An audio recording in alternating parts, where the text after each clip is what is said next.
La France, pays à forte tradition agricole, s'est dotée d'une offre de formation spécifique rattachée au ministère de l'Agriculture. C'est l'enseignement agricole. Un enseignement qui doit remplir 5 missions définies par la loi. La formation, l'insertion, l'animation et le développement des territoires, la recherche et l'expérimentation, et enfin une mission de coopération internationale. Quelles sont les raisons qui ont poussé le législateur à intégrer ce dernier point? Explication. Le législateur il a inscrit dans la loi la mission de coopération internationale pour l'enseignement agricole comme je pense un signe d'ouverture. L'agriculture aujourd'hui c'est pas qu'un enjeu local, c'est un enjeu local, européen, mondial, et donc il y avait cette volonté d'ouvrir les apprenants, les cursus et les établissements en général à cette réalité, à être en phase avec une agriculture qui est aujourd'hui un enjeu mondial. La coopération internationale, ça recouvre une grande diversité d'actions, d'initiatives et à différents échelons. Tout d'abord, au niveau de l'apprenant, c'est une mobilité qui est entrante ou sortante, c'est-à-dire on va à l'étranger où on reçoit un étudiant ou un élève. C'est une mobilité qui peut concerner un stage, qui peut concerner la formation directement d'un apprenant, et c'est une mobilité qui peut être individuelle ou collective.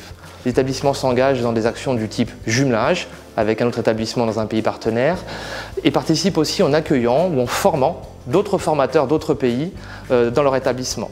Après, au niveau de l'apprenant, c'est aussi la participation à des initiatives qui sont citoyennes, solidaires. Donc on est donc sur une mission, sur une activité qui est très diverse puisqu'on part d'une mobilité individuelle d'un acteur jusqu'à des réformes globales dans d'autres pays. Pour la mise en œuvre de cette mission, l'enseignement agricole, qu'il soit public ou privé, dispose de la part du ministère de moyens budgétaires pour financer des bourses par exemple ou de moyens humains pour venir en appui au projet. Nos moyens, ce sont aussi des ressources, une organisation qui accompagne la mission de coopération aux différents échelons du dispositif de l'enseignement agricole. Au niveau régional, donc dans les directions régionales de l'agriculture, de l'alimentation et de la forêt, se trouvent des chargés de coopération internationale. Ils ont une mission spécifique qui est d'accompagner les établissements, de les faire travailler ensemble autour de cette mission.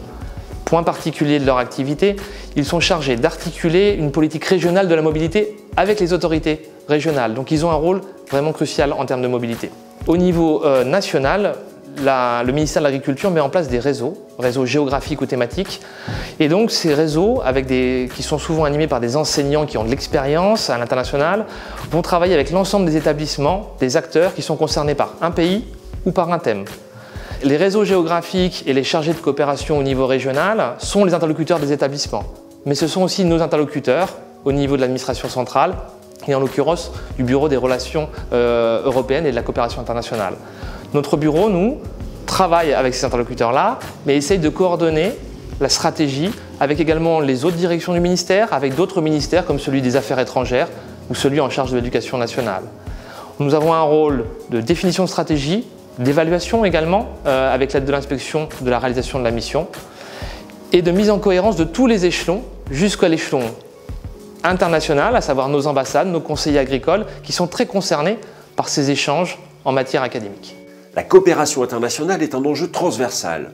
Au quotidien, au-delà des apprenants, c'est l'ensemble de la communauté éducative, les équipes enseignantes, le personnel administratif ou même de service qui sont impliqués. Pour mettre en œuvre cette mission, les référentiels de formation comportent de nombreuses opportunités. La loi d'avenir pour l'agriculture, qui date de 2014, demande aux établissements d'inscrire leur politique d'échanges internationaux dans leurs projets. Donc la dimension internationale est bien inscrite et bien intégrée dans le projet pédagogique et éducatif.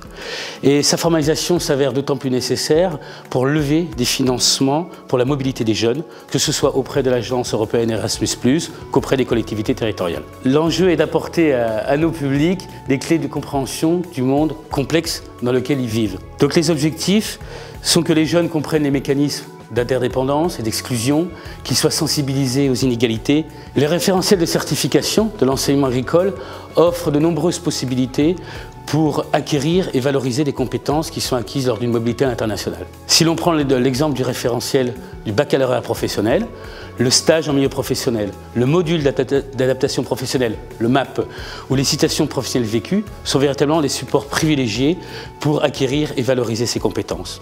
Depuis la rentrée 2016, l'unité facultative de mobilité apporte une possibilité complémentaire de valoriser le stage à l'étranger. Et enfin, il ne faut pas oublier que l'Europe propose des outils communs de reconnaissance, de transfert de valorisation de ses compétences, comme le passeport des compétences, et qui constitue véritablement un plus pour l'insertion professionnelle des jeunes. Avec la coopération internationale, on devient citoyen là-bas, mais aussi ici. Pour mener les projets, il existe des interlocuteurs qui proposent des outils pédagogiques, favorisent les échanges et le partage d'expériences. Le réseau RED est un réseau d'établissements de formation agricole national qui a pour but d'appuyer les équipes pédagogiques pour mener des projets de citoyenneté et de solidarité internationale. Nous mettons à disposition des outils pédagogiques sur un site internet et aussi nous proposons des formations et un fonctionnement en réseau pour les enseignants par exemple. L'objectif est de faire vivre des expériences interculturelles à nos apprenants, mais aussi de créer des solidarités et les aider à comprendre de manière plus fine le monde complexe qui nous entoure. En plus de ces activités, nous accompagnons les réseaux jeunes de l'enseignement agricole qui ont pour but de préparer au départ et de valoriser les expériences au retour des jeunes qui effectuent des stages à l'étranger. Et donc ça se passe dans le cadre de rassemblements sur des week-ends, le plus souvent dans des établissements agricoles, où une centaine de jeunes participent à ces rencontres.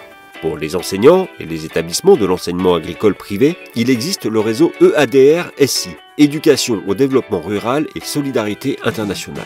Pour les actions de solidarité internationale et de citoyenneté, les établissements de l'enseignement agricole privé peuvent se tourner vers le réseau EADR-SI du CNEAP. Il est composé de correspondants en région qui peuvent soutenir et appuyer les projets en lien avec la solidarité internationale ou la citoyenneté. Le réseau EADR-SI est accompagné par le département international Action éducative du CNEAP, vers lequel les établissements peuvent se tourner également pour tout ce qui touche à la mise en œuvre de leur mission de coopération internationale. Comme en agriculture, un projet bien adapté à son terroir a plus de chances de donner de bons résultats. Des associations locales spécialisées dans la coopération peuvent aussi proposer appui et conseils au montage des projets. Dans toute la France, il y a une douzaine de structures qui s'appellent des réseaux régionaux multi-acteurs et qui ont vocation, comme Resacop en Rhône-Alpes, d'être des services publics régionaux de la coopération et de la solidarité internationale. Un réseau régional multi-acteurs, il a deux grandes missions. D'une part, de contribuer à améliorer la qualité des actions de coopération internationale qui sont menées en direction de pays d'Asie, d'Afrique et d'Amérique latine. Et d'autre part, de contribuer à l'ouverture internationale des habitants de la région.